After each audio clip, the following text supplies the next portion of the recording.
노유진의 할 말은 합시다. 부보, 통제, 듣기만 해도 가슴 답답해지는 단어들입니다. 이 말의 주체가 다름 아닌 KBS입니다. 국민의 방송 KBS의 상황이 요즘 심상치 않습니다. 이정현 녹취록 사건에 대한 침묵과 그에 따른 보복 인사, 사드 관련 신보도 지침, 하루가 멀다고 잡음이 나오고 있는데요. 이번엔 말도 안 되는 핑계로 문화부 기자들을 징계했다고 하지요. 지금 KBS가 처해 있는 상황, 문제점 자세히 알아보려 합니다. 네, 오늘 2부 자리에는요, 언론노조 KBS 본부의 성재호 본부장님 나와 계십니다. 안녕하십니까? 안녕하세요. 예, 안녕하십니까? 안녕하세요. 반갑습니다. 네. 기자처럼 생기셨습니다. 네, 한때 기자였습니다. 한때 기자가 아니고 기자 신분으로 지금 KBS 그 새노조 위원장을 하고 계시니까 새노조 위원장이라면 헌노조도 있나요? 우리는 일반적으로 헌노조라고 표현을 하는데요. 네. 그 본인들은 구노조라고 이야기를 하는 아, 분들도 계시고 네. 해서 근데 구노조 분들은 스스로 구노조라고 하세요? 그렇지는 않고요. 예. 거기 이제 그 기업별 노조죠. 예. 원래는 한 8년 전까지만 하더라도 전국 언론노동조합 KBS 본부 예. 단일 노조로서 있다가 예. 정현주 사장 다들 예. 아시죠? 정현주 사장이 이제 강제로 KBS 사장 자리에서 쫓겨나고 그 이후에 이제 노동조합 그리고 미디어법이라는 이제 미디어법 통과되고 그런 과정 속에서 KBS 노동조합과 정우 언론 노조에 좀 갈등이 있었어요. 세세하게 설명드리긴 좀 굉장히 많은 얘기가 있지만은 그런 갈등 속에서 그 당시에 정우 언론 노동조합을 탈퇴를 했고요.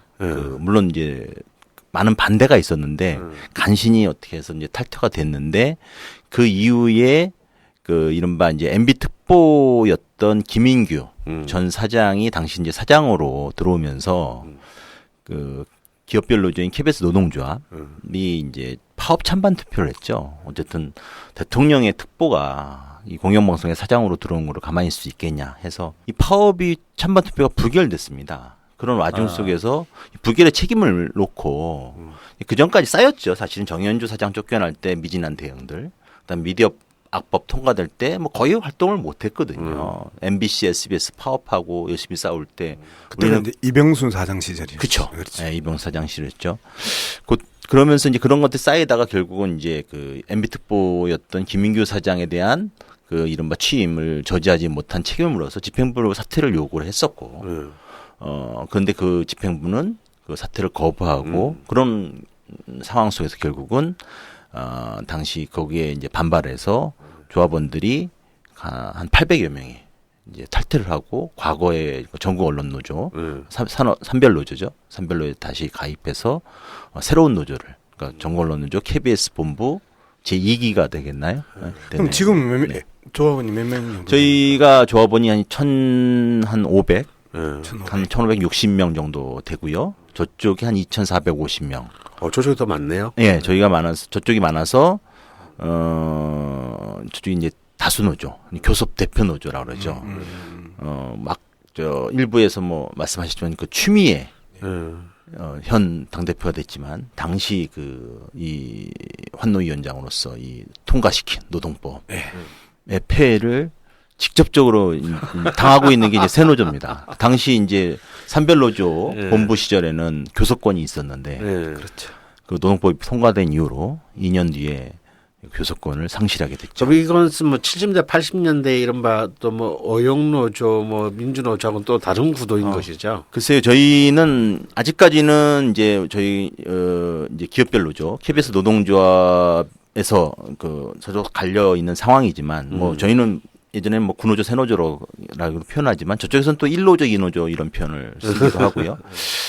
여전히 저희는 뭐 협력 대상이라고 보고는 있는데 많이 다르긴 합니다. 많이 다르긴 어떤 점이 하지만 다릅니까? 기본적으로 이제 공정방송과 관련된 그 사안들, 왜냐하면 조합원 구성 자체가 좀 이 방송 제작자들이 우리 새노조 쪽에 많이 몰려 있어서 직접적인 제작자들, 가령 뭐 보통 얘기하죠, 기자, PD, 뭐 이런 얘기하는데 꼭 그것 때문은 아니더라도 저희가 그 이른바 공정방송 관련된 기치를 들고 노조가 만들어졌기 때문에 그런 것에 대한 불만들 있었기 때문에 그런 차이가 좀 있지만 여전히 뭐 협력해서 궁극적으로는 그 하나의 노조로 좀 이른바 연대를 할 수 있는 선별노조로 다시 재정립이 돼야겠죠. 이노조 본부장이시네요. 네, 새노조 본부장으로 좀 부탁드리겠습니다. 사측을 만나면 이제 다 1노조, 2노조라고 표현을 하고, 네. 그다음에 이제 진보 진영에서는 KBS 새노조라고 표현을 하고, 네. 그리고 새노조의 구성은 방금 그 성 위원장 이야기하셨던 것처럼 기자 PD들이 그 주축을 이 노조가 네. 새노조의 그 기본적인 구성이고, 네. 그다음에 1노조 또는 구노조 또는 헌노조는 엔지니어 그다음에 경영 파트에서 그 활동하시는 분들이 이제 주로 있고, 그럼 뭐 회사 측에서는 1노조가 훨씬 편하죠. 2노조의 까칠함보다는. 근데 이제 간혹 이게 이제 직종별로 이렇게 뭐 나눠진 노조가 아니냐 이렇게 이제 생각할 수도 있는데 그렇게 인식되면 별로 안 좋을 것 예, 같아요. 그게 뭐 좋지 않고요. 실제로 우리 이제 새노조 안에도 많은 그 엔지니어 분들하고 그다음에 경영직군, 그다음에 뭐 계약직 그 노동자들이 계시고 한데 그 사실은 어느 노조의 정신에 더 부합하느냐. 사실은 연대의 정신 이런 쪽에 좀 관심이 더 있다면 우리 노조를 선택하는 경우가 많이 있고요. 또 다른 좀 생각이 다른 분들은 저쪽 노조를 선택하는 부분들이 있기 때문에 그리고 궁극적으로는 우리가 KBS 구성원으로서 뭐 공정방송뿐만 아니라 공영방송의 책임을 다해야 될 구성원들이기 때문에 한 개의 노조로서 뭐 거듭나야 되기 때문에 서로 그렇게 구분하는 거는 내부적으로는 별로 그렇게 좋은 구분이라고 생각하지는 않는데 외부에서 그렇게 평가하는 거는 뭐 저희가 어쩔 수 없지만 이노조 위원장, 새노조 위원장이 1노조와 2노조는 전혀 다르고 대체적으로 직군으로 구분되어 있고 저쪽은 의용적 그 성향이 있고 이쪽은 개혁적이고 진보적 성향이 있다라고 이야기하면 안 되는 거잖아요. 그렇기 때문에 그렇게 얘기하지 별로 않습니다. 그렇게 얘기 안 하셨어요 아까. 그러니까 그렇게 이야기를 하면 안 되는 거잖아요. 그런 어쨌든 부분을 별로 뭐 1노조, 그렇지 않죠. 2노조 또는 그 구노조, 새노조가 끊임없이 연대를 하려고 2노조 쪽에서 또는 새노조 쪽에서 그 활동을 많이 그 교섭을 하고 있고 그다음에 노동자들이 함께 그 하려고 하는 노력들을 하고 있기 때문에 새노조 위원장으로서는 말이 그 정제될 수밖에 없고 옆에서 보고 있는 우리는 말이 투박하고 거칠 수밖에 없는 거는 현실이다. 그래서 평가의 자유는 있는 거잖아요. 그죠?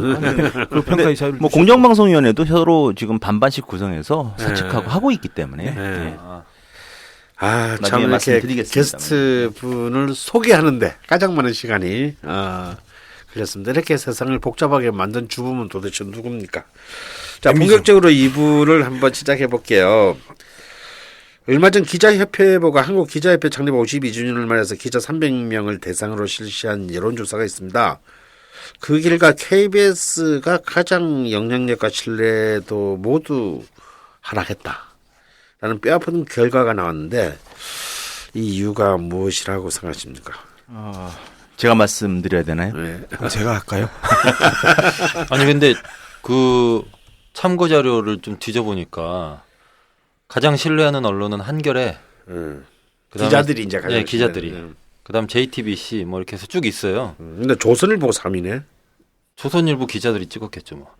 그리고 이게 기자들을 그거 대상으로 조사한 거죠? 예, 예, 예. 네. 근데 과거에- 서울신문까지 있는데 네. 보니까 KBS는 거의 뭐 이게 지금 동메달도 아니고 이게 몇 등이에요? 하나, 둘, 셋, 넷. 6등이고요. MBC는 없던데요? 야, 그래도 8강에 진출했잖아. 8강에. 그러네요. 과거 제가 정확하지는 않지만 과거에 KBS가 기자들이 뽑아도 가장 신뢰를 받는 언론인 적이 있었습니다. 아, 그럼요. 근데 뭐 기자라는 게 다들 아시다시피 이제 뉴스를 다루는 직업 아니겠습니까? KBS는 뉴스만 그 방송하는 곳은 아닙니다만 이 KBS의 그 신뢰도 그다음에 어떤 이미지 그다음에 위상이라는 거는 결국 핵심은 뉴스와 시사라고 생각을 합니다. 예. 전반적으로 그 지상파 방송의 사정이 전체적으로 어려운 건 마찬가지입니다. 드라마 만들기 어렵고 예능하기 힘들고 이거는 뭐 KBS뿐만 아니라 MBC, SBS 다 마찬가지 사정인데 뉴스나 시사는 좀 다른 문제거든요. 그건 사실 지상파가 제일 잘할 수 있는 분야잖아요. 그렇죠. 뭐 제일 잘할 수도 있고 여전히 영향력을 가질 수도 있는 그런 부분이기도 하고요. 근데 유독 그 KBS가 뉴스와 시사 부분에서 뭐 지금 뭐 이 그대로 나왔듯이 그리고 얼마 이거보다 좀 전이었나요? 후였나요? 그 PR인들을 조사해도 거의 비슷한 평가가 나왔던 그 제가 기사를 봤는데 뭘 조사하셨다고요? PR, 홍보. 하는 사람들. 예, 이른바 홍보 담당 다 하시는 알아들으셨군요. 분들. 저만 못 알아들었는데 PR인들 예, 홍보 그렇죠. 담당. 좀 그렇게 표현을 안 하는데 PR 하는 사람들이라 표현하는데 지금 성 기자가 기자 현직에서 많이 그 떨어져 있어가지고 감 떨어지셨구나. 가을도 아닌데 감이 뚝뚝 떨어지고 예, 그 매체 자체가 뭐 PR인인가 그랬던 것 같은데요. 하여튼 뉴스의 신뢰도 하락이 가장 결정적인 영향이라고 생각합니다. 오늘 뭐 계속 여쭤보시겠지만은 KBS 뉴스는 사실상 정권을 위한 뉴스가 아니냐. 특히 정치 권력에 대한 매우 약하고 무비판적이고 심지어는 은폐하고 누락시키고 이런 보도들. 뭐 예를 들자면 너무 많지만 뭐 차차 말씀드리겠지만 그러한 것들이 고스란히 옆에서 지켜보는 기자들이 너무 잘 알지 않겠습니까? 그렇죠. 예, 그리고 직접적으로 맞부딪히면서 많은 얘기를 들을 거고요. 기자들의 평가가 가장 사실은 마음이 아픈 거죠. 그러니까 이 KBS의 영향력 평가에서도 2014년에는 무려 46.3%였거든요. 네. 근데 이것이 작년은 2015년에는 31%로 뚝 떨어지고 올해 2016년에는 20.7%. 그러니까 완전히 2년 전에 비하면 뭐 반토막 이하. 사실 20.7%조차도 사실 저는 이해가 안 됩니다. 예. 뭐 영향력이 저희가 있나? 예. 왜냐면은 영향력이 있으려면은 예민하고 굉장히 그런 문제에 대해서 자기만의 목소리를 가져야 되잖아요. 영향력이 있다는 건 그렇잖아요. 내 목소리가 영향을 끼친다는 거잖아요. 다른 사람 목소리 흉내내는 게 아니라. 근데 KBS는 이런 좀 예민하거나 갈등적인 사안들에 대해서 자기 목소리를 내는 경우가 최근 몇 년 동안 거의 없어요. 약간 청와대 군의 방송 같은. 그렇죠. 뭐 남들 얘기, 뭐 사실은 조중동이랑 크게 다를 바 없고 이런 목소리 내고 있는데 그게 KBS 목소리인지 조선일보 목소리겠죠. 그런 식으로 접혀지는 거죠. 조선일보도 요새는 그렇죠. 죄송합니다. 부패 언론, 좌파 언론이 도대체 영향력이 있는 정권에 언론이 어디란 맞서는 말입니까? 언론인데 이제 제가 잘못 말씀드린 것 같고요. 조선일보를 그렇게 이야기해요. 예. 아이, 우리는 KBS만 남았네요. 우리는 조선일보 팬입니다. 그런 부분에서 보면은 참 그 영향력이 20% 있다는 게 혹시 이제 드라마나 혹시 예능의 부분이 좀 투영돼서 남은 결과가 아닌가라는 생각도 좀 가져보게 되기도 하고요. 사실 이거는 그러고 보니까 올해 태양의 후예가 KBS에서 했군요. 그렇죠. 뭐 태양의 그 후예 영향력. 송중기 씨가 또 뉴스에도 출연하고 그랬으니까 9시 뉴스에 나오고. 그랬는지 모르겠지만 이거는 사실은 자조적으로 우리 내부에 있는 기자 구성원들이 이런 영향력조차도 이해가 안 된다. 근데 이제 평가를 하고 있습니다. 영향력이라는 게 9시 뉴스가 거의 20% 가까운 시청률을 기록을 하고 있고 그러면 국민 중 5명이 그 시간대에 9시 뉴스를 본다라는 거거든요. 그러니까 그 엄청난 시청률 제가 자주 그 비교를 하잖아요. 종편에서 3% 넘어가면 너무 행복해하고 좋아하는데 평균 18에서 20%를 왔다 갔다 하는 시청률이라는 그 엄청난 무게, 이 무게에서 KBS 9시 뉴스에 한 번 보도되는 거하고 종편에서 10번 보도되는 거하고 거의 비슷한 수준의 그 무게를 갖고 있기 때문에 그 영향력을 평가를 하는 거고, 그럼에도 불구하고 영향력이 없다라는 거는 우병우 수석 사퇴해야 된다라는 그 그렇죠. KBS 해설이 한 번 있었잖아요. 그래서 많은 사람들이 이제 청와대 대변 방송이기 때문에 우병우 사퇴하겠네라고 하는 여론이 쫙 한 번 깔린 적이 있었어요. 근데 우병우 사퇴 안 하잖아요. 그러면 영향력이 없는 거지. 청와대 대변 방송으로서도 청와대 발도 영향력이 없고 국민 발도 영향력이 없고 그다음에 기자 발도 영향력이 없어졌다. 예전에는 막강했다. 그럼에도 불구하고 지금은 없어졌다가 이야기를 하는 게 이제 성 위원장 이야기하셨던 것처럼 민감한 부분에 대해서 가르마를 타줘야 되고 입장을 정리해줘야 되는 게 그 공영방송으로서 역할인데, 민감한 부분들은 침묵하거나 비켜가거나 MBC 따라가거나 이제 이렇게 해버리니까 KBS에 대한 신뢰가 떨어지고 있는. 그 최근에는 또 이렇게 본래 안 되는 짓고 쓰게 자꾸 흉산한다고. 이 최근에 또 희한한 문제가 또 KBS에서 작지만 너무 많아가지고 어떤 거 예를 들어서 말씀하시는 건지. 진짜 안 되는 직구성인가 봐요. 영화 그 인천 상륙작전. 네. 상륙작전에 이제 이게 좀 사실은 이제 흥행은 성공을 했습니다. 이제 이 땅에 많은 열혈 우익들의 지지로. 그러면 대통령이 가서 보고 막 예. 그랬는데 청와대 트위터에 네. 보라 이렇게 올라가고 그랬는데. 근데 우리 딸이 지하철을 탔는데 그 넋수구리한 아저씨가 학생 인천 상륙작전 봤어? 라고 물어보더래요. 그래서 네. 안 봤는데요. 왜요? 했더니 아니 너희 아빠는 도대체 뭐 하는 분인데 아직까지 그런 거를 안 보게 해? 라고 이야기를 한 거야. 아빠가 잘못했네. 우리 딸이 알고 있었어. 인천 상륙작전 제작자하고 우리 아빠하고 친한데요. 근데 왜 안 봤어? 그랬더니 문제 있다면서요? 했다가 아주 싸늘한 지하철 분위기가 그 연출됐다는 거 아니에요? 그런데 그 아저씨가 조금만 더 갔었으면 심지어 KBS도 지분 참여를 했는데 그걸 안 봐? 라고 옛날 같으면 해줘야 되는 분위기 아니에요? KBS가 영향력이 문제가 아니라 없어서 이런 거죠. 이제 인천 상륙 작전에 이제 사실 평론가들은 당연하지만 굉장히 낮은 평점들을 줬어요. 영화 완성도가 굉장히 떨어진다. 근데 이제 그런 그 인천 상륙 작전이라는 영화에 낮은 평점을 준 평론가들을 비판적으로 보도해라라는 지시가 있었는데 이제 이 KBS 문화부 기자들이 이를 거부해서 징계를 받았다고 합니다. 이런 게 말이 가능한가요? 아, 낮은 평점을 준 평론가들한테 평론가들을 낮은 평점을 주라는 지시를 내렸군요. 가능 여부가 그렇지. 아니고요. 실제 이제 벌어졌죠, 이미. 다 벌어졌고 1차 징계 결과가 나왔어요. 이게 이제 7월 29일 참 7월 달에 많은 일이 있었는데 그 7월의 마지막 평일이죠. 29일이면 마지막 금요일이었는데 그 금요일 날 그 오후에 벌어진 일입니다. 그래서 그 당시에 그 영화 담당 기자는 뭐 다른 일 때문에 뭐 해외 출장 중이었는지 뭐 다른 일 때문에 지방 출장 중이었는지 모르겠지만 없었고 오후에 갑자기 이제 부장으로부터 그리고 팀장으로부터 인천 상륙작전 지금 말씀하신 그 평론가 평점이 왜 났냐 이렇게 흥행 조짐이 보이는데 그때가 아마 개봉한 지 아마 3일째 되는 날일 거예요. 사흘째. 일주일이 채 안 됐던 7월 27일 날 개봉했다고 하니까 29일인가 사흘째 되는 날이죠. 그래서 그런 것들이 문화부 있는 기자들 앞에서 좀 해라. 9시 뉴스에 9시 뉴스 다음 날. 그러니까 주말용 뉴스를 만들어라 이러고 있어요. 토요일인가? 그 토요일 날 9시 주말 뉴스를 좀 미리 만들어 놓고 퇴근을 해라. 이른바 그 시민 인터뷰하고 평론가 관련해서 왜 그렇게 생각하니 인터뷰 하나씩만 넣으면 되는 거 아니냐. 뭐 이렇게 됐겠죠. 그래가지고 내용은 평론가 조지라는 거 아니에요? 그렇죠. 그러니까 왜 평론 평점이 낮냐? 흥행 조짐이 이렇게 있는데도 대박 조짐이 있는데도 그리고 인기가 있는데 이런 평론가는 얘기였고 다 좌빨이다 이런 얘기를 이미 그 당시에 국민의 영화였죠. 그런 얘기도 있었다고 해요. 그러니까 뭐냐면은 이게 너무 좌편향돼서 평론가들이 이른바 이 인천 상륙작전에 대한 평점을 낮게 매긴 거 아니냐 이런 이념 프레임에 대한 접근 그 어떤 그런 것들도 섞여 있었다고 합니다. 그래서 당시에 이제 문화부 기자들이 한 3명이 앉아 있었는데 그렇죠. 저 자리에 뭐 놀고 있었던 건 아니고 다른 일을 하고 있었겠죠. 그래서 불러다가 좀 조합원인가 보죠. 적극적으로 디펜스하는 거 보니까. 저희는 뭐 정치부 빼고는 거의 대부분은 다 우리 KBS 조합에서 물론 정치부 안에도 우리 KBS 세노조 조합원들이 많이 있지만 조합원 세 분이 일을 하고 계셨는데 뭐 여기서 조합원이냐 아니냐는 중요하지 않고요. 뭐 기자입니다, 기자.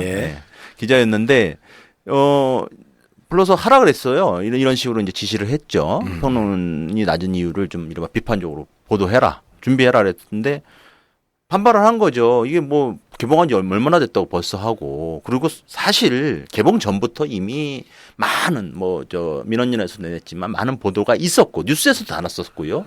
개봉하는 날도 2편인가를 했대요. 인천 상륙작전 관련해서 뉴스에 9시 뉴스에 또 2편인가를 했고. 그러니 뭐 사흘 만에 또 하고 그다음에 우리가 보통의 경우에는 기자들이 이 흥행의 여부를 1,000만 정도로 봐요. 1,000만을 보아야지 9시 뉴스에 한번 딱 다루는 거죠. 9시 뉴스가 뭐 그 정도 이상인지 잘 모르겠지만 그렇게 다뤄왔다는 게 보통의 기준이었다고 합니다. 한국 신기록에 근접할 때. 네, 그렇죠. 1,000만 정도 돼야지 뭐 근접하고 막 이러면은 이제 하는데 그런 거 너무 이르고 그리고 뭐 사실 이 이른바 이 프레임 자체가 상당히 의도적이잖아요. 그렇게 되면은 뭐 헐리우드 영화는 왜 다 평점이 높아야 되나요? 관객 인기 끈다고 해서 무조건 평점이 좋은 것도 아니고 아시다시피 뭐 전에 국제시장도 그랬고 명량 사실 평점이 둘 다 이렇게 좋은 편은 아니었다고 저도 알고 있는데 다 대통령이 보신 영화예요. 아 그렇습니까? 네. 하여튼 뭐 그런데 그거 3개 보셨을 거요? 그래서 이제 반발을 했죠. 뭐 이거 이런저런 이유로 이거 좀 나중에 하든가 지금은 좀 그렇지 않냐. 그러니까 막 하라 마라 이런 와중에 이제 팀장 부장이 다시 또 막 지시하는 와중에서 이런 말이 나온 거예요. 부장한테. 야 국장이 지시한 거야. 국장이 지시하면 하라만 하는 게 KBS의 30년 전통이야. 이런 식으로 이제 압박을 한 거죠. 30년 말도 안 전에. 되는 얘기를 하면서. 그래서 거기서 이제 기자 한 명이 난 못하겠어. 뭐 징계를 하셔. 이렇게 이제 기자도 이제 참다 이제 터트린 거죠. 해당 기자. 이러면서 결국은 이제 그 막내 기자 빼놓고 이제 두 기자, 그 중견 기자 2명에 대해서 심할서를 받았고, 그리고 이제 징계에 회부한 거예요. 그래서 지난주에 이제 그 인사위원회가 열려서 징계 결과가 나왔어요. 아주 감봉 2개월 처분을 두 사람 받았어요. 아, 감봉 예. 받았어요? 근데 감봉이라는 게 뭐 단순히 월급 주는 거 아니냐 그러지만 사실 감봉을 받으면 저희는 또 한 6개월에서 1년 동안 어떤 직급이나 뭐 이런 것들 다 승진이 안 됩니다.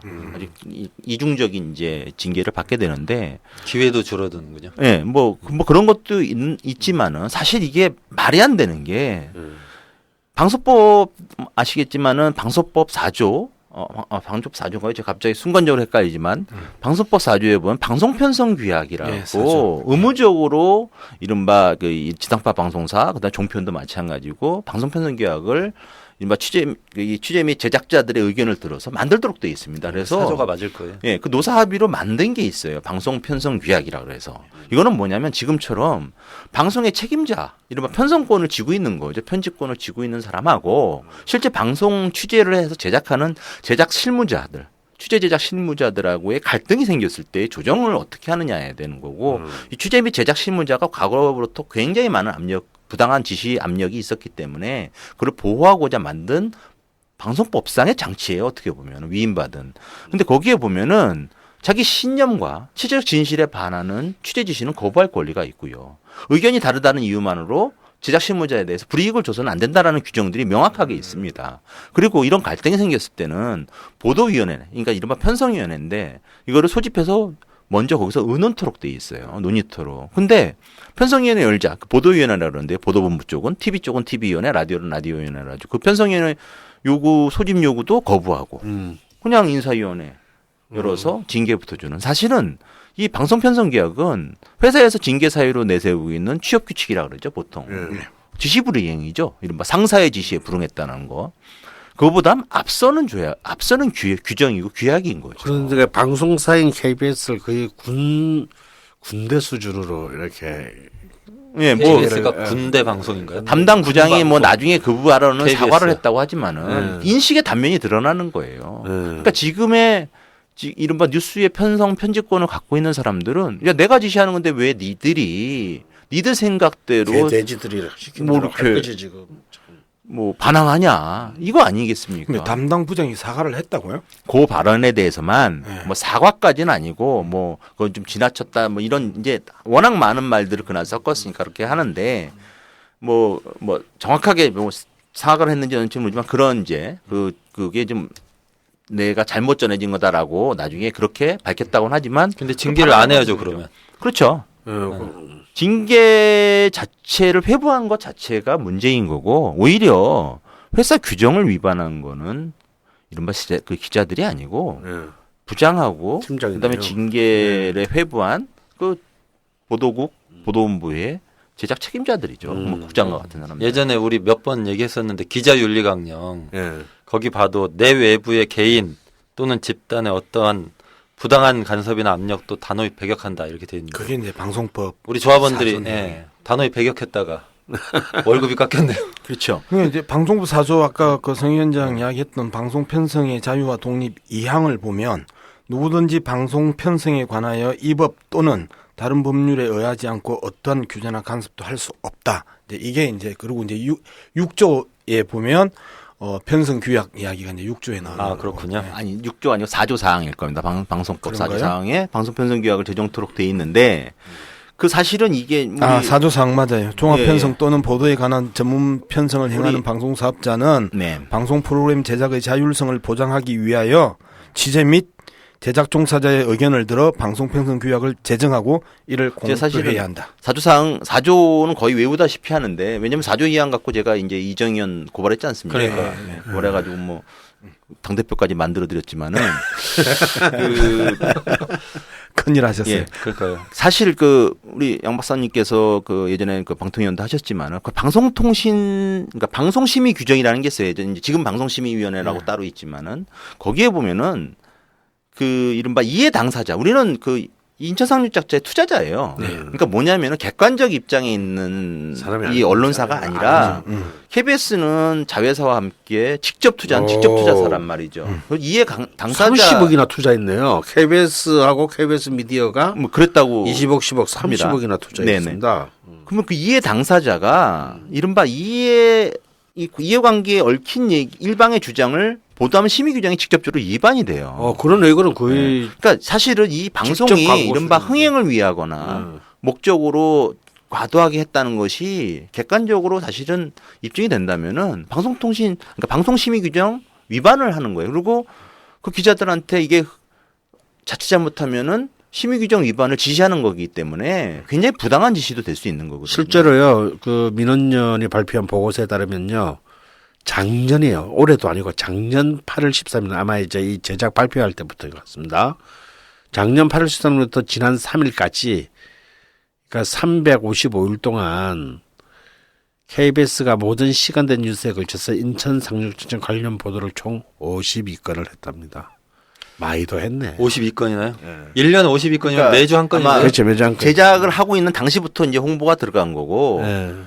저도 얼마 전에 보니까 무슨 명량이라는 이제 영화 뭐 이런 게 갑자기 막 나오고 그래요. 그리고 인천 상륙 작전에 대해서 KBS 특집 다큐 이렇게 해가지고 나오기도 하고 이런 것들이 사실 다 연관이 있는 것 같이 보여진다는 거죠. 그래서 둘 다 물에 배 뜨는 영화가지고. 사실은 예. 여기 이렇게 이런 개그를 좀 해야 아니 되나 대통령이 보신 영화라니까요. 국뽕 영화고 우익들이 좋아하고 지금 대한민국의 난관을 헤쳐나가기 위해서 필요한 영화. 놓쳤잖아, 성희 위원장이. 노동자고 하다 보니까 제가 아직 익숙치가 않아서.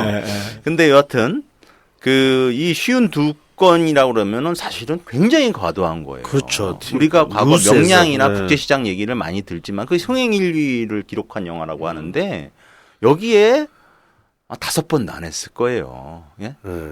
개봉 전부터 개봉 날 그리고 개봉 이후에까지 이렇게 계속하는 건 아까 말씀드린 방송심의 규정 자체에도 굉장히 위반했을 의심이 든단 말이죠. 더군다나 그런 상황에서 기자들한테 이거 좀 더 해봐라 했을 때 사실 굉장히 일단 저 같아도 창피해서 못했을 것 같아요.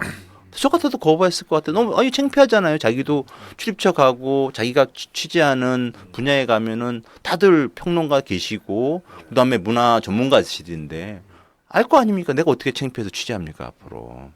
그렇죠. KBS가 무슨 동네 찌라시도 아니고 자사가 투자한 영화에 대해서 이렇게 물론 이제 이념적인 이유도 있지만 정도껏 해야죠. 정도껏 해야지. 좀 KBS가 아픈 과거가 있어요. MB 정권 때 KBS 기자들이나 KBS 취재 차량이 가면 계란 세례 맞고 쫓겨나고 했던 그래서 현장 1승 기자들이 그때 겪었던 수모들을 깊게 지금 가지고 있거든요. 그렇기 때문에 지금 세노조가 그 싸움에 대해서 그러한 후배들에게 그러한 수모와 치욕을 안겨주지 않는 방송사를 만들겠다고 싸워왔는데 현실적으로 이런 문제들이 계속해서 발생을 하면 또다시 이제는 취재 현장이나 출입처까지 가서도 니는 너거 방송 수신료 받아가지고 너거 회사 투자한 영화 홍보하는 홍보 방송이니까 이런 비아냥을 들을 가능성들이 아주 높아진 거죠. 근데 사실 원칙적으로 얘기하자면 이거 방송 편성 규약이냐 이런 걸 다 떠나서 자 언론사라는 데가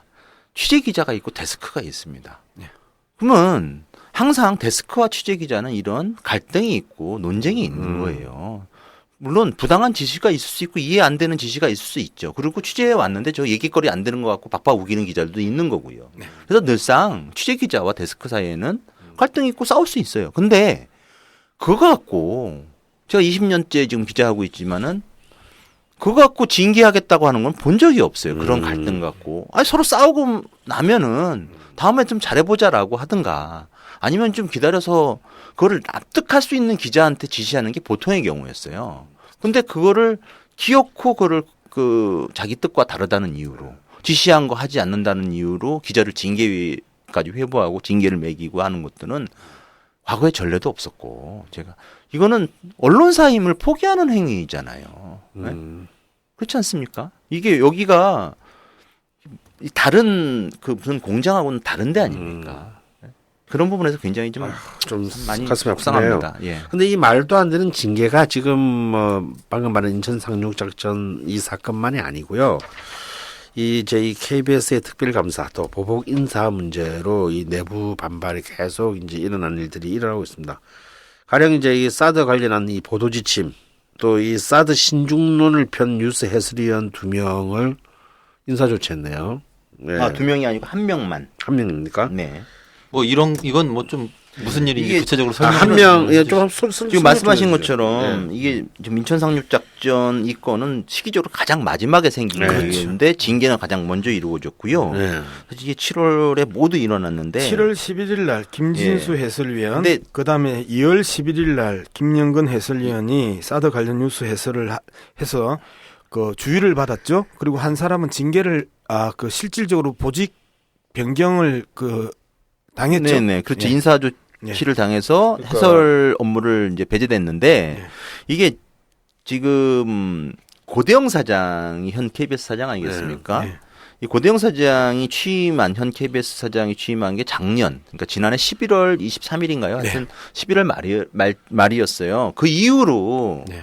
벌어진 일을 생각하면 사실은 이 인천 상륙작전건까지 하면 5건 정도가 돼요. 갈등이 가장 처음은 이 7월이 아니라 올 연초에 있었는데 그게 뭐였냐? 작년에 기억나실 겁니다. 11월 14일 민중 총궐기 예. 우리 백남기 농민께서 예, 예. 쓰러지신 날이죠. 예. 그날 KBS 9시 뉴스 어떤 보도를 했냐면은 무슨 이 총궐기 때문에 무슨 수험생이 뭐 늦은 것처럼 발동동 굴렀다라는 한 건의 케이스, 그것도 전화 취재 케이스로 해서 보도를 한 경우가 있었는데 그거에 대해서 사전에 그 원고가 이렇게 뜨니까 사전에 모니터링을 하다가 그 현 집행부 저도 이제 1월 1일부터 새 집행부가 노조고 집행부가 되는 그 전 집행부의 공정방송을 담당하는 이제 우리는 공추위 간사라는데 그 당시 공추위 간사가 그 친구한테 전화를 해서 이게 너는 사실은 이게 입증이 되는 거냐, 이 한 건의 케이스 갖고 이렇게 확대해서 마치 집회가 수험생들을 그 시험을 방해한 것처럼 보도해도 되겠냐라고 좀 확인 전화를 한 거였어요. 확인 전화를 하고 난 다음에 담당 부장한테 문제가 있다. 담당 부장, 사회부장, 지금은 정치부장을 하고 있습니다. 예. 당시 사회부장이었는데 문제가 있는 보도 아니냐, 이런 보도 나가면 문제가 있지 않느냐라고 항의를 했고 거기 과정에서 옥신각신 싸웠어요. 공주위 간사하고. 네, 공추위 간사. 근데 그 공추위 간사를 석 달 뒤엔가 회사에서 징계 회부한 거예요. 공추위 간사를. 그래서 이 공추위 간사가 감봉 6개월.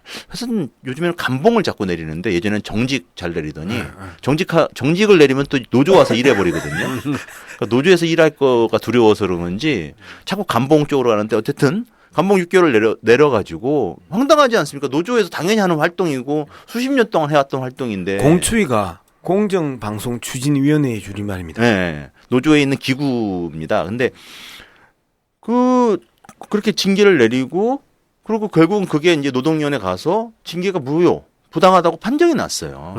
그런 이후에 이제 올 7월에 닥쳐서 사실은 제일 먼저 터진 건이 7월 11일 임원회의가 있었는데 당시 고대영 사장이 사드 문제와 관련해서 이 중국 관영 매체 주장을 그대로 우리가 전달했어야 되겠냐라는 그때 이제 보도본부장 같은 핵심 임원들이 참석하는 회의죠. 그 다음에 이 사드와 같은 안보 문제에서는 다른 목소리가 있어서는 안 된다. 국익을 있어서는 다른 목소리를 내서는 안 된다. KBS만의 색깔이 있어야 된다는 이런 식으로 사드와 관련된 뉴스, 사드 이슈에 대해서 보도의 기준들을 제시를 한 거예요. 그러니까 다른 목소리를 내지 말라는, 결국은 정부와 다른 목소리를 내지 말라는 뜻 아니겠습니까? 이런 식으로 중국 관영 매체의 주장은 외부의 그 사드와 관련된 이른바 우려들, 그러니까 러시아나 중국과 같은 가장 큰 우려들이죠. 사드 배치가 됐을 때 내부적으로도 문제가 있지만은 외교적으로 큰 문제가 생기는 상황이었고 국익의 문제가 생기는 상황이었기 때문에 그런 것들에 대해서 이제 제동을 걸고 그런 것들은 당연히 전달해야죠. 근데 아까 말씀드렸지만 방송법 4조 2항에는 방송법과 다른 법에 의해서 규정되지 않고서는 방송 편성에 개입할 수가 없어요. 방송 편성이라는 건 뭐냐? 방송의 내용, 방송의 종류, 방송의 시각도 정하는 것이 방송 편성이라고 합니다. 방송의 시각을 결정해 준 거예요. 그래서 우리 노조에서 임원회의에 대한 그 발언에 대해서 문제를 삼았어요. 문제를 삼았는데 당시 어떻게 알려졌냐면 이것이 지금 말씀하신 그 해설위원실한테 전해져서 하필이면 그날 당일 아침 뉴스에 해설을 한 김진수. 예, 그 해설위원회에 대해서 그 전달이 되는 과정 속에서 뭐 사장은 그 해설위원을 찝어서 얘기하지 않았다고 했지만 어쨌든 그 해설위원과 그 5달 전에 사드 문제를 해설했던 사람까지 엮여서 주의를 받았고 그 다음 날이죠 바로.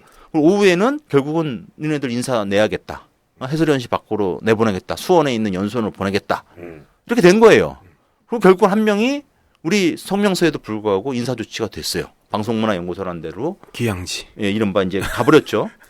가버렸고 그러니까 이제 그 문제가 터지니까 회사가 그거 갖고 뭐 노조가 날조를 했느니 뭐느니 하면서 저도 감사한다고 막 그러고 해서 현재 이러고 지지고 볶고 있는 거고요.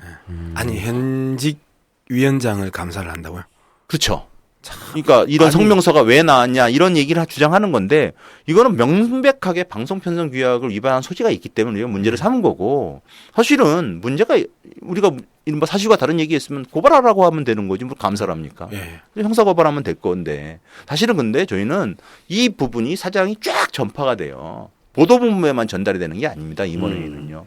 이른바 다른 조직들 뭐 경영, 기술, PD, 제작, 그다음 방송문화연구소 이런 같은 여러 조직들에도 전달이 되는 거죠. 거의 똑같은 내용들이 전달했는데 마치 손바닥으로 하늘을 가리는 것처럼 사드 뉴스 문제에 대해서 일반적인 기준을 제시하고 시각을 제시해놓고 그 다음에 뭐가 터졌냐면은 잠깐 일주일 좀 뒤쯤에 쉬어가는 코너. 아, 네네. 너무 사장이 할 말이 많을까요? 사장이 중국 관영 매체가 네. 그렇게 했으니까 한국이 국영 매체가 더 강하게 가야 된다 하면서 KBS를 스스로 관영에 대비하는 국영으로 만들어버린 거 아니에요? 글쎄요, 뭐 경쟁의식을 느꼈는지는 모르겠지만 우리 느꼈구만. 기자, 네. 경쟁의식 느꼈어요. 자, 기자들이 보면은 중국에서는 관영 매체가 가장 정확합니다. 네? 중국은 기본적으로 관영 체제잖아요. 언론이라는 자체가. 근데 그럼 중국 관영 매체를 인용 보도하지 말면은 그러니까 중국 관영 매체의 주장을 그대로 전달하는 게 왜 문제가 돼요? 그럼 그걸 옛날에 왜곡해서 전달해요? 그대로 신화통신, 뭐 타스통신, AP 이런 이야기들을 할 수밖에 없는 거죠. 근데 당시 그 이른바 해설위원 밖으로 나갔다는 그 해설을 당일날 해설을 봐도 뭐 별다른 내용 없어요. 그냥 러시아 중에서 이런 우려가 전해주고 있다. 이런 거만 전달했었던 분이고 그리고 사실은 딱 뉴스 한 묶음하고 그날 해설 딱 2건밖에 없었어요. 그러니까 사드가 배치가 결정된 날하고 뉴스하고 그게 중국 관영 매체 주장 나온 건 딱 2건밖에 없어요. 딱 2건을 보고 이렇게 보도하면 안 된다라고 그 다음 주 월요일 임원회의 때 얘기해 버리면은 어느 본부장이나 국장이 이 사드에 대해서 이른바 자율성을 갖고 독립성을 갖고 뉴스를 보도하겠습니까? 방송문화연구소는 그게 한직이에요? 뭐 저는 한직 KBS 아니에요. 아는 내부는 잘 몰라서 이번에 정치자들이 궁금해하실 거예요. 한직이라고 하기에는 좀 그렇고요. 네.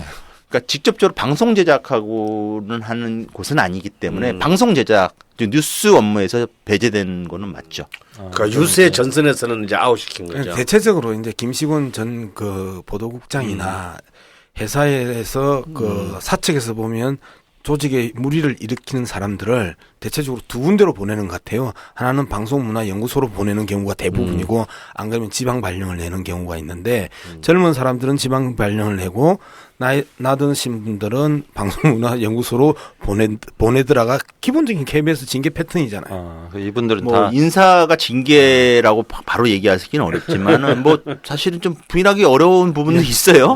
뭐 이제 그런 부분은 뭐 사실이기도 하니까. 근데 뭐 여하튼 그 제가 말씀드렸다시피 이번 인사는 어쨌든 너 회사에서 손대 이거거든요. 뉴스에서 손대라는 부분이었고 사실 이 부분보다는 그 이제 뒤에 나오는 지금 이정현 녹취록.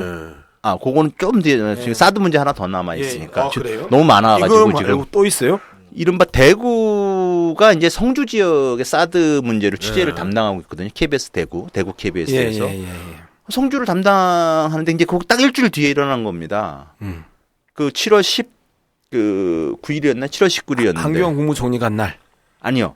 그 전날. 황교안 국무총리가 갔고 그 이제 쭉 그때 당시에 이제 뭐 황교안 국무총리가 이제 봉변을 좀 당하잖아요. 거기서. 이제 그 문제를 했는데 이제 외부 세력 얘기가 나오잖아요. 외부 네, 인사. 예. 이른바 외부 이른바 인사. 외부 세력. 외부 인사 나오는데 그 문제를 갖다가 계속적으로 그 이제 그 전주 주말부터 이제 얘기를 했었나 봐요. 그러다 7월 18일 결국은 외부 인사가 확인됐다는 뉴스가 9시에 나가게 됩니다. 근데 그 과정이 당시에 현장을 취재하는 기자들이 다 반발을 해요. 당시 경찰이 그렇게 발표했다고 문화일보 석간에 실렸는데 그게 굉장히 과장됐고 그 사람들이 실제로 와서 폭력 시위에 가담했다든지 조직적으로 활동했다든지 아무런 것도 나온 것이 없는데 이게 리포트 뉴스거리가 되느냐라고 반발을 했었고 그 당시에 성주 사드 그 투쟁위원회에서도 초기에 애매한 표현을 했다가 그 다음 그렇죠. 다 날 수정을 다 했죠. 그 부인을 했어요. 네네. 외부 세력 개입 없었다. 근데 이제 그런 부분들이 있는데 그걸 갖다가 이제 결국을 안 하니까 대구 취재부장이 데스크죠, 데스크. 예. 데스크가 그냥 워낙 이 서울에서는 하라고 하니까 결국은 본인이 총대를 메고 했어요. 예. 외부 인사 개입이라는 거를. 그러고 나니까 다음 날 이제 우리는 기자협회가 서울에 있는 기자들하고 지역에 있는 기자들이 협회가 좀 다릅니다. 전국 기자협회라는데 거기서 성명서를 낸 거예요. 이거 주말부터 계속적으로 이거 하라고 압박 넣었고 부당한 짓이다. 이거 사실상 보도 지침이 아니냐. 성주 저 사드 보도에 대한 지침 내린 거 아니냐. 이런 식으로 현장에 있는 기자들 무시하고 있다. 이른바 이거 공안몰이 하려고 하는 거 아니야. 예전에 뭐 우리 뭡니까 하여튼 뭐 그런 건이 있듯이 이른바 이 폭력 시위로 해서 공안몰이 하려는 거 아니냐. 이런 우려가 담긴 성명을 발표를 해요. 근데 이 성명 발표한 것 갖고 이제 회사에서 문제를 삼은 거죠. 물론 이 성명이 이제 그 더민주당의 원내대표가 인용을 하면서 파장이 좀 커졌죠. 그러면서 회사가 이제 그 다급해진 회사가 이제 뭐 특별 감사에 들어가고 해서 현재 그 이제 대구와 그 대구 기자들과 전국기자협회장이었던 부산에 있는 이제 기자를 상대로 해서 특별 감사가 진행됐고 거기도 이제 조만간 그 이제 징계에 회부될 것으로 지금 걱정이 되는 상황이에요. 지금 이제 그런 상황이고 그래서 우리가 지지난주 토요일에는 전국에 있는 기자들 한 100여 명이 모였어요. 모여가지고 규탄도 하고 그랬었는데 대구 그 리포터 하신 그분 멋있어요. 아 일방적으로 좀 아니 그 비난하기는 후배 기자들 조금 좀 어렵고 아니 저 비난하는 게 아니고 갈등 네. 관계 때문에 본인이 좀 후배들도 좀 그런 부분은 이해하더라고요. 보도된 내용에 따르면 그 양반이 후배들에게 참아시킬 수 없어 내 스스로 그 감수했다 뭐 이런 그 뉘앙스. 예, 뭐 그런 걸로 파악이 되고 있고요. 뭐 이렇게 해가지고 이제 사드 문제로 이제 2건의 특별 감사가 진행이 되고 이제 아마 그 곧 막 이제 인사위원회가 열려서 징계가 돼야 될 텐데 회사가 좀 주춤하고 있어요. 왜 감사가 막 하더니 그 뭐 리우 올림픽 때문에 그런 건지 주춤해 있는 상황이고 아마 곧 국정감사도 이제 추석 이후에 열려서 그런 건지 잘 모르겠지만은 현재 좀 그런 상황이 펜딩돼 있는 상황이고요. 뭐 잘 아시다시피 이정현 녹취록 예. 그러니까 우리 KBS 본부 정보언론노조가 고발하고 예. 그다음 김신곤 전 보도국장이 녹취록 폭로하고 나면서 큰 문제가 됐던 이 녹취록 문제가 있었는데 정연욱 기자죠. 그렇죠. 예.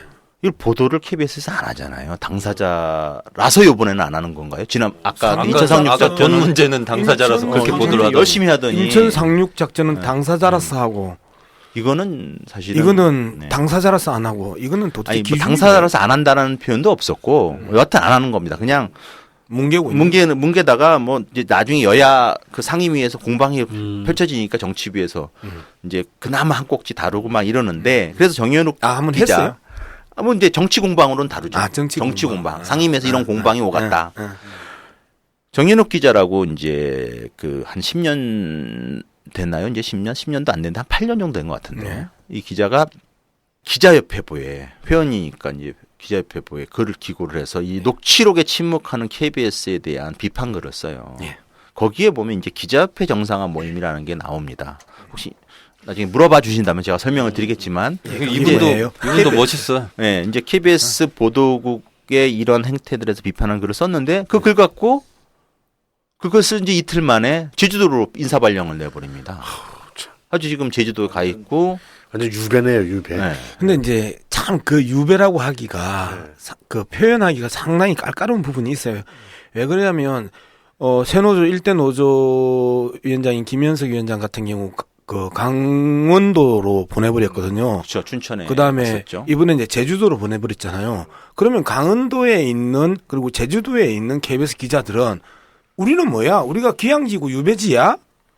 이게 전형적으로 중앙 시각이 그대로 투영되는 그 그렇습니다. 중앙과 지방이 개념이 투영되는 부분이기 때문에 그런데 누가 봐도 보복 인사인데 그걸 갖다가 지방으로 보내보니까 그게 보복 인사라고 이야기하기가 상당히 깔깔워져 버리는 거예요. 그런 측면에 있어서 KBS 노조도 상당히 고민스러울 거예요. 그런 아니, 부분이. 근데 그 부분은 당시 이제 그 우리 성명서를 이제 올렸는데 그쪽에 있는 기자들이나 직원들이 그 댓글을 달았어요. 우리가 귀향지냐. 그렇죠. 왜 또 이런 식으로 네. 회사가 우리를 갈라놓고 이러느냐. 정말 그러네. 귀향지로 만드는 건 네, 회사네요. 그렇죠. 회사.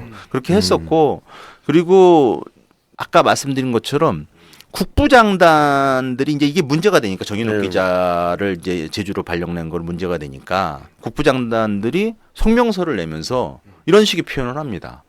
네가 그렇게 해놓고선 그러면은 아무런 일도 없을 줄 알았느냐. 그렇지. 이게 무슨 뜻이냐. 이른바 협회부에 그 정도 글 썼으면 너 인사발령 나는 정도는 네가 감수해야지라고 8년 국부장들이라면 보통 25년 이상은 된 기자들입니다. 예. 그런 기자들이 8년차 기자를 놓고 그런 식으로 조롱하는 성명서를 내요. 이게 KBS 보도국의 현실이고요. 아, 저 근데 궁금한 거 네. 있어요. 1박 2일 PD 교체는 이런 거랑 상관없나요? 뭐 크게 아니, 저 어느 뭐 궁금해가지고, PD를 말씀하시는 건지. 누구한테 물어봐야 되나 몇 네. 달째 기회를 노리고 있었어요. 네. 관련이 없군요. 지금 뭐 최근에 알겠습니다. 또 다시 이제 그 이 이슈가 되고 있는 KBS 기자협회의 정상화를 촉구하는 모임. 도대체 이 모임은 참 예, 이게 구노조, 굉장히 길죠? 새노조. 이게 사실 아까 말씀드린 그 방송 편성 규약하고 관련이 있습니다. 네. 그러니까 방송 편성 규약의 우리 규약 내용을 보면 거기에 시행세칙이라고 있어요. 네. TV 본부, 라디오 본부, 보도 본부의 시행세칙이 각각 있는데 그 보도 본부 시행세칙에 보면은 이른바 취재 및 제작 실무자의 대표를 기자협회장이 한다 이렇게 돼 있어요. 그러다 보니까 기자협회장이 공정방송 감시하는 제1선에서 해온 거예요. 보도위원회 개최 요구하고 성명도 쓰고 항의 집회도 잠깐 하고. 그걸 설명을 좀 하고 갑시다. 편성 규약에 있어서 편성 규약의 핵심이 뭐냐?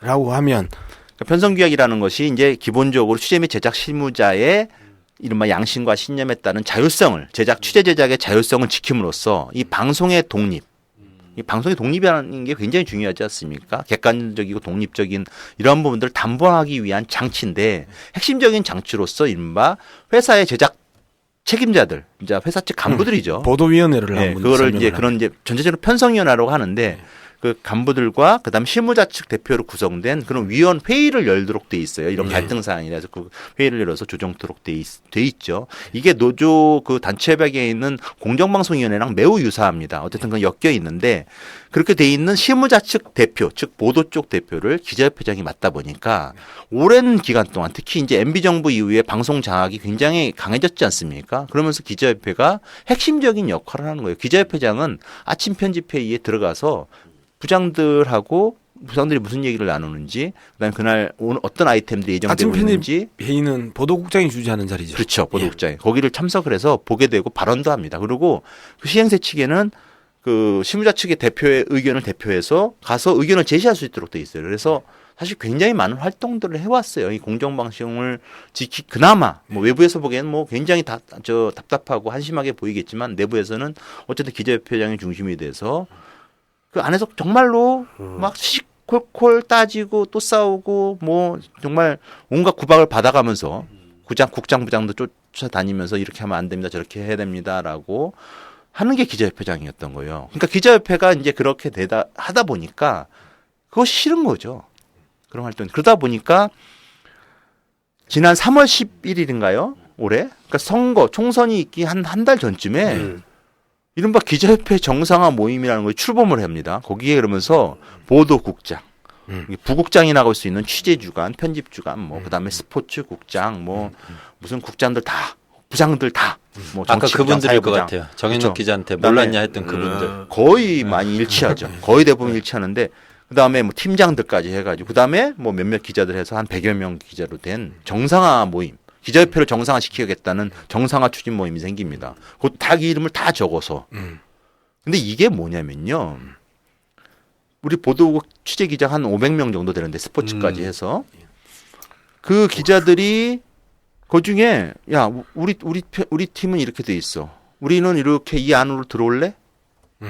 이거를 선언한 거예요. 여기 국장도 있고 주관도 있고 부장도 다 가입돼 있고 그런 거 아닙니까? 그 팀 명단 발표한 거네요. 그렇죠. 우리 팀 들어와라. 그러니까 이게 조직 문화로 봐서는 굉장히 나쁜 행위인 거고 행동인 거죠. 하나에 만든 거 아니에요? 하나 군부 내에. 뭐 그렇게 하나에. 볼 수도 있는 거고요. 하나의 내였다. 네? 하나의. 그러면은 거기에 정현욱 기자가 글 쓴 게 그거 바로 그거예요. 이정현 녹취록 보도하지 않으면서 이른바 이런 정상화 모임을 꾸려서 우리 편, 네 편을 아주 선언적으로 갈라놨지 않았느냐. 이거를 비판한 거거든요. 정윤욱 기자는 자기가 징계 받을 걸 생각하고 썼을 것 같은데요. 아니 그거하고는 상관없지. 징계를 주는 놈이 나쁜 새끼들이지. 그래서 그 정상화 모임이 저는 그렇게 생각해요. 총선에 대한 뭔가 좀 기대가 있었지 않았는가. 나는 좀 의혹도 갖게 돼요. 그러네요. 왜 이렇게 자신만만하게 만들어진 했는데 타이밍이나 이런 걸 볼 때는 네. 그러니까 그 여기 뭐 거기 이름 올리신 분들은 자기가 제2의 민경욱이 되고 싶은 그런 마음이 있는 아니 거 뭐 아닐까요? 그게 제가 뭐 100이면 다 재단할 수는 없겠지만은 재단하셔도 될 것 같아요. 저는 이런 행위 자체가 매우 이게 사실을 간부들이 할 짓이냐고요. 이거는 조직을 이끌어갈 사람들이 할 게 아니죠. 그러니까 승진이나 좋은 보직을 그 당근으로 내밀고 이거 먹고 싶은 새끼 이쪽으로 와. 인사평가 고과를 담당하는 사람들이 죄다. 그러니까요. 그 청와대 명단을 재확인해 준 것 같아. 우리 선수들 여기서부터 여기까지야. 어떻게 이렇게 보면 보도국 KBS 내부- 정상화 모임을 만들어야지. 그 정상화 모임은 아마 그 성명서, 이 성명서와 그 뭐 이런 것들 때문에 아마 평생 이거에 책임져야 될 거예요. 그런데 문제는 네. 그 사람들이 한 번이라도 책임지는 거 봤어요? MB 정권 때 승승장구했던 사람들이 또다시 박근혜 정부에서 승승장구하고 있고 친일파 같아. 그리고 KBS 아까 그 방송문화연구소에 있었잖아요. 기양 갔던 사람들이 정권 바뀌면 대부분 화려하게 복귀하는 데가 그 방송문화연구소에 그 유배 같은 분들이에요. 이제 아, 그래서 그래요? 그러니까 근데 이게 여당이 다시 잡으면 그분들은 계속 방송문화 연구해야 되지 않을까요? 저희가 정권의 교체에 대해서 뭐 이렇고 저렇고 말씀드리진 않겠지만은 반드시 KBS든 뭐 MBC도 마찬가지지만은 이 부분에 대해서 분명하게 짚고 넘어갈 이제 그렇지 않으면은 뭐 더 이상 기대할 수가 없지 않겠네요. 앞으로 한 번의 기회가 더 있을지 없을지도 잘 모르겠습니다. KBS나 MBC의 경우에도 이때 제대로 하지 않으면은 그러니까 책임을 지지 않는다 그러지만 책임을 지게 만들어야 되는 거죠. 그렇죠. 그럼 본부장님 이렇게 참 공영방송 그것도 말씀하신 대로 이런 뭐 기자만 500명이 넘는 어마어마한 조직인데 이런 공영방송이 여전히 21세기가 되었어도 이렇게 정권에 휘둘리는 가장 본질적인 이유가 어디 있다고 보십니까? 뭐 다들 쉽게 얘기하면 이제 뭐 이걸 갖다 뭐 지배구조, 공영방송 지배구조 뭐 이런 얘기를 합니다. 그것도 뭐 맞습니다. 그 지배구조라는 게 별게 아니라 사장을 누가 어떻게 뽑느냐 이 부분이거든요. 사장은 KBS 이사에서 뽑고요. MBC 사장은 박문진 이사에서 뽑는 거죠. 근데 그 이사들의 구성이 이른바 지금 여야 7대4의 KBS는 7대4의 구조고 왜곡된 완전히 너무 큰 차이의 구조다 보니까 그냥 집권하는 사람들의 입맛에 맞는 사람들이 KBS 사장에 임명이 되는 거예요. 그거는 지난 정권에도 마찬가지거든요. 사실은 정도의 차이가 있었을 뿐인 거고. 근데 이런 지배구조 개선 문제도 분명히 우리가 개선하고 지금 방송법 개정안이 뭐 그 야당 쪽에서 나온 걸로 알고 있는데 그런 것처럼 그 지배구조 개선 문제도 굉장히 중요합니다. 그런데 이게 사실은 다는 아니라는 거예요. 저는 지난 이명박 정권 이후에 KBS가 이렇게 망가지고 정권에 장악되는 과정을 보면서 그래도 그 안에서 그나마 싸울 수 있고 버틸 수 있었던 거는 두 개예요. 하나는 노조였고 물론 노조는 결국은 깨지고 우리 새 노조를 만들면서 싸웠지만은 또 하나는 그나마 우리가 1999년 통합방송 만들면서 끼워넣었던 방송 편성 규약이라는 거 지금 말씀드리면 그거 갖고 기자협회장이 그 안에 들어가고 싸우고 해왔던 것들 이게 무슨 말씀이냐면은 지배구조 개선에서 사장이 그다음 그 대통령이 임명하는 그런 사장이 온다 하더라도 안에서 싸울 수 있는 제도적 장치가 저는 매우 유용하다고 봅니다. 그게 뭐냐면 대표적으로 가령 보도국장 직선제 같은 게 KBS 공영방송이 있었다고 생각해 본다면 김시곤 보도국장 뭐 지금 와가지고 다들 평가가 조금씩 달라지기도 하지만 김시곤 보도국장이 이정현한테 전화 받았을 때 더욱더 당당하게 당신 이런 거 전화하지 마쇼 라고 하지 않았을까라는 거예요. 네. 근데 그 말을 왜 못하겠습니까? 그 말 하는 순간 저는 다음날 옷 벗을 거라는 걸 본인이 알기 때문에 그렇죠. 그 말을 못하는 거예요. 그렇지 않습니까? 그러니까 직선제로 하면 나 뽑아준 사람 핑계를 대면 되는데. 그렇죠. 그리고 직선제를 하면 보통 임기가 보장되거든요. 그러니까요. 예? 특별한 사유가 없으면 임기가 보장되고 아니면 최소한 임명동의라는 이게 하나의 예인데 저는 이제 그 CBS라든지 과거 YTN에 있었다고 하던데 직선제인지 임명동의제인지 모르겠지만 추천제지 이런 내부적인 장치들 이것뿐만 아니라 뭐 굉장히 많은 장치들이 생각해 보면 나올 수 있어요. 그다음에 뭐 공정방송위원회 같은 걸 활성화할 수 있는 장치들이 있는데 가령 하나의 예를 들자면 이런 것들이 공영방송 KBS에 만약에 있었다라면 앞으로 또 만든다라면 뭐 7대 6의 구조가 됐든 7대 7의 구조가 됐든 해가지고 어쨌든 정치권의 입맛에 막 따라가는 그런 사장들이 부당한 인사를 하고 부당한 지시를 한다 하더라도 뉴스나 시사를 딱 책임지고 있는 국장들이 이른바 국민만을 보고 시청자만을 보고 제작자들 자율성, 독립성만을 보고 달려간다면은 쉽지 않다는 거예요. 저도 비슷하게 생각을 하는데요. 저도 뭐 방송통신위원회에서 계속해서 사장 후보들한테도 그 수없이 요구를 했던 게 최소한 3개만 받아라.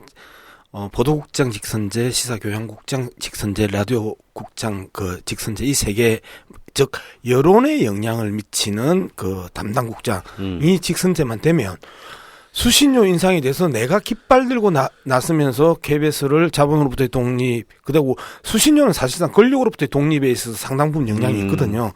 그런 부분들을 하겠다 하면서 그 보수 성향의 사장 후보들에게도 그렇게 던져봤었는데 그 부분을 다 안 받더라고요. 그리고 노조 입장에서도 똑같은 보수 정권에서 그 내리꽂는 후보들이란 말이에요. 결성전에 올라가는 사람은 보수 성향이 올라갈 수밖에 없는 게 보수 정권의 기본적인 한계고 지배구조의 한계다.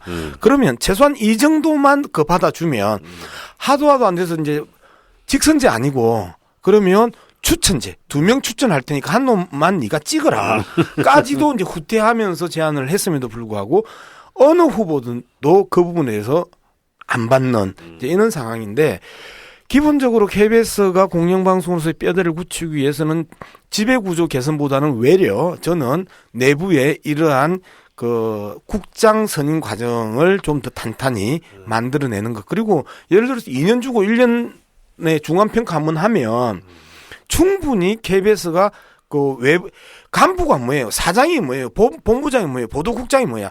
외부로부터 들어오는 압력을 바람막이 해주고 그다음에 기자들에게는 몸을 이을 수 있는 언덕이 돼주는 게 진정한 그 공영방송 아니에요? 언론사고 이런 측면에서 지금 그 성 위원장께서 제기하는 내용이 저는 훨씬 더 지배구조 개선보다 그 설득력 있는 대안이라고 생각을 해요. 징계의 주체가 되어가고 있네요.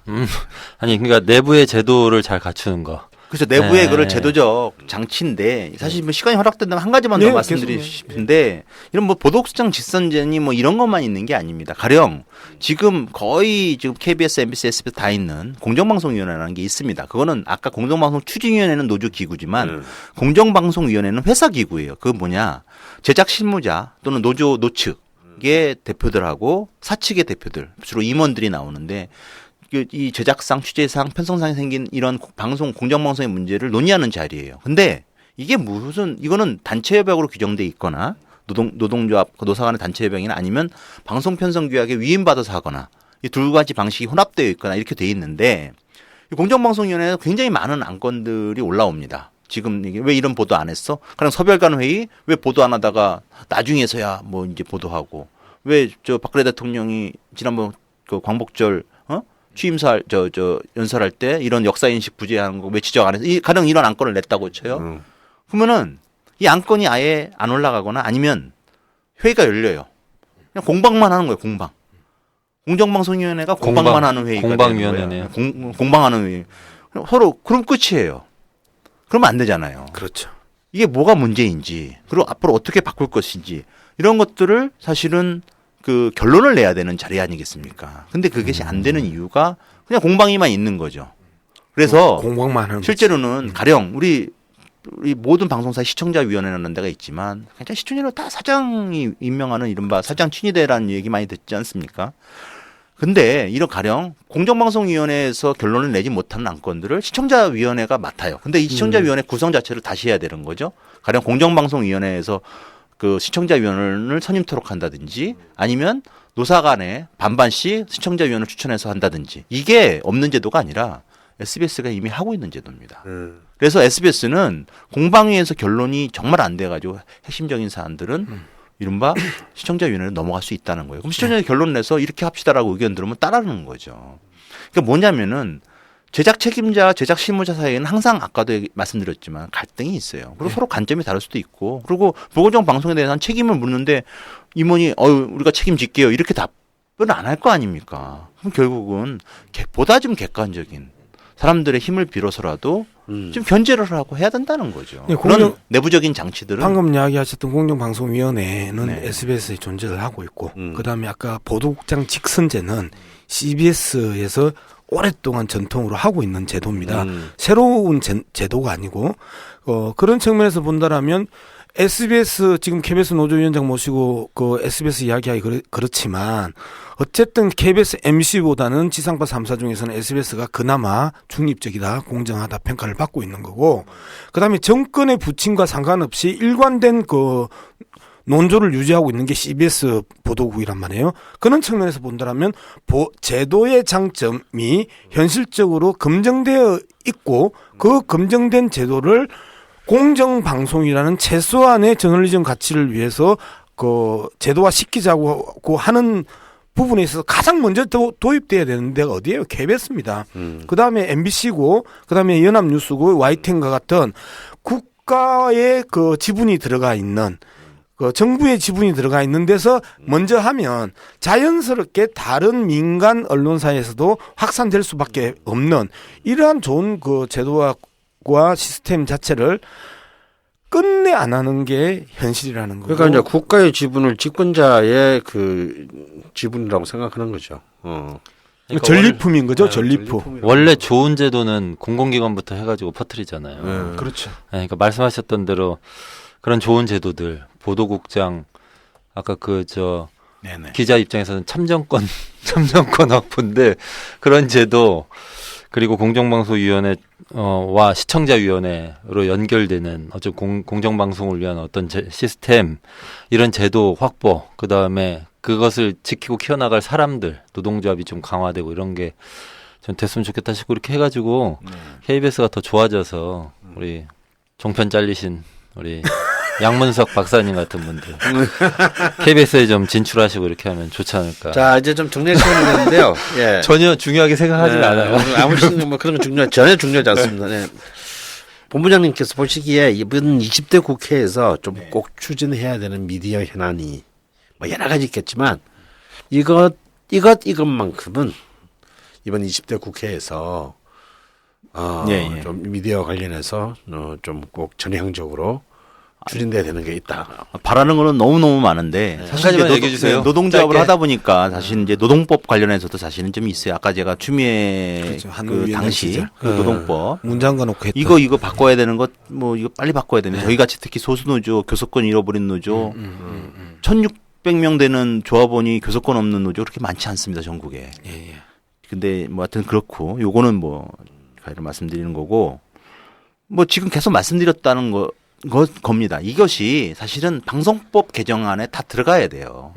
또는 그게 방송 편성 규약을 그렇게 바꿀 수 있도록 방송법이 그걸 강제할 수 있도록 좀 더 세밀화되고 돼야 돼요. 근데 우리가 보통 지금 이게 되지 않으면 사실은 기대하기 어렵습니다. 그러니까 20대 국회에 바라는 게 아니라 사실은 저는 이 청취자나 아니 국민들한테 지금 정말 요청드리는 건데 이 KBS라는 데가 6천억 한 해 6천억 이상의 수신료가 거치는 데입니다. 그 내는 국민들이 내고 계시다고요. 근데 KBS 아이들은 포기했어. 아유 뭐 뻔하지 뭐. 이래버리면 수신료 안 내시는 거 아니에요. 그냥 정규래 그냥 매달 합산돼서 나와요. 그리고 6천억은 정말 쓸데없는 프로그램 정말 아니면 정권을 위한 방송을 만드는데 쓰여지고 있다는 거예요. 네. 그러니까 정말 힘들고 짜증나시더라도 계속적으로 감시하고 비판하고 싫은 소리 내주셔야 되는 거예요. 그리고 기울어진 언론 운동장 뭐 이렇게 얘기를 하지 않습니까? 뭐 종편을 탄생 이후로 계속 그런 얘기 많이 했는데 저는 이 기울어진 운동장 그나마 바로잡는 거는 공영방송 다시 세우는 거예요. 그게 제일 빠르다고 생각합니다. 그리고 국민들이 당당하게 개입할 수 있는 게 공영방송이에요. KBS와 MBC와 같은 공영방송이에요. 왜냐? 우리 지분 있고 우리 돈 나가고 있잖아요. 당연히 그렇게 하셔야 되고 그런 방법 가장 핵심적인 방법은 이 방송법 개정안에 지금 말씀드린 지배구조 개선 문제뿐만 아니라 이른바 정치적인 사장 오지 못하게 만드는 거 당연하고 그렇다 손치더라도 안에서 이런 우리 그 새노조 구성원 우리 안에서 있는 이 구성원들 건강한 구성원들이 싸울 수 있는 힘, 제도적 장치, 방법, 수단을 쥐어주면 정말 잘 싸울 거예요. 정말 잘 싸울 겁니다. KBS 9시 뉴스 시청률이 18%면 KBS를 제외하고 8시, 9시에 뉴스하는 우리나라 모든 방송사의 시청률을 다 합해도 KBS보다 안 됩니다. 즉 말씀하셨던 것처럼 KBS가 바로 서면 한국이 바로 설 가능성이 아주 높아진다. 그런 측면에서 보면 KBS에 대한 관심과 애정어린 격려, 그다음에 채찍질에 대해서 우리가 게을리하지 말아야 되겠다는 게 성 위원장 이야기인 것 같습니다. 네, 우리 네. 제2본부장님의 역할도 크신 것 같습니다. 제2라고 하지는 말라니까. 전국 언론 노동조합 KBS 본부. 본부장님의 역할이 크신 것 같습니다. 사측 프레임에 이제 자꾸 같이 계신데 그 뭐 말씀하시면 덧붙이자면 지금 뉴스타파 사장님이신가요? 대표이신 김용진 기자가 KBS 출신인데 이분이 예전에 그 어느 미디어지에 KBS의 영향력이 나는 두렵다. 이걸로 글 써가지고 그분도 또 정직 당하셨는데 김인규 사장 시절인가요? 하여튼 감봉 아니고 정직이었습니다. 그분은 정직해도 그분은 이제 노조에 와서 활동하실 분이 아니기 때문에 여튼 근데 여러 차례 제가 아까 앞서 말씀드린 KBS에 대한 그 평가는 좀 자조적으로 평가를 한 거고요. 지금 말씀드린 것처럼 그 영향력이 여전히 있는데 그 영향력이 계속 이른바 수구적인 프레임을 확대 재생산하는데 KBS가 편파적으로 사용되고 있다는 거예요. 공영방송이라는 건 기본적으로 다양한 가치를 공영방송을 통해서 실현을 시켜줘야 되는데 뭐 이게 좌냐 우냐를 떠나서 진보냐 보수냐를 떠나서 한쪽 편만을 위한 방송을 지금 하고 있다는 거예요. 그런 것들을 우리가 바로 잡아야 된다. 이것만 읽어드릴게요. 방송법 제5조 방송의 공적 책임 2항에 보면요. 방송은 국민의 화합과 조화로운 국가 발전 및 민주적 여론 형성에 이바지하여야 하며 지역 간, 세대 간, 계층 간, 성별 간의 갈등을 조장하여서는 아니 된다는 게 방송법 정신이고 이 방송법 정신이 그나마 KBS 새노조에 의해서 그 최소한의 방어선이라도 구축하고 있다는 측면에서 한번 고생하십니다. 박수 한번. 더 열심히 싸우겠습니다. 고맙습니다. 예. 현재 KBS 아니 뭐 어쩌면 우리 이 땅의 모든 언론이 안고 있는 여러 가지 문제점 그리고 어떻게 또 이 문제점들을 해결해 나가야 될지 알아봤습니다. 오늘 성 본부장님 나와주셔서 정말 감사합니다. 고맙습니다. 감사합니다. 이런 기회 주셔서. 네, 지금까지 언론노조 KBS 본부의 성재호 본부장님이었습니다. 오늘 준비한 내용은 여기까지입니다. 함께해 주셔서 감사드리고요. 저희는 다음 주에 다시 찾아뵙겠습니다. 안녕히 계십시오.